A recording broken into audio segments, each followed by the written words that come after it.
అమ్మా డాడీని అడిగావా? ఆఫ్టర్నూన్ లంచ్కి వచ్చాడు కదా, విషయం అడుగుతా అన్నావు కదమ్మా, అడిగావా లేదా? అసలు చెప్పాలి అదే ఈ మ్యాటరు.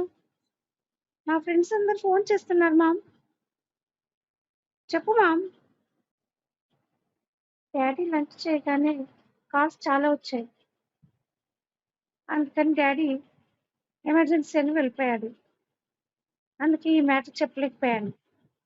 మళ్ళీ టైం తీసుకొని కంపల్సరీ అడుగుతాను. నువ్వు టెన్షన్ పడకు తల్లి. మామ్, నా డిన్నర్ కంప్లీట్ అయింది, నేను వెళ్ళి పడుకుంటాను. అక్క, తొందరగా డిన్నర్ చేసి నువ్వు కూడా. Good night. చందన, నువ్వు వెళ్ళి డిన్నర్ చేయమ్మా, నేను మాట్లాడతాను ఈ విషయం. డిన్నర్ చల్లరిపోతుంది, ఇక వెళ్ళు.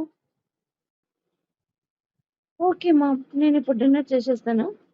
నువ్వు కంపల్సరీ డాడీతో 2 days లో మాట్లాడు, అయితే నాకు క్లారిటీ వస్తుంది మామ్, ప్లీజ్.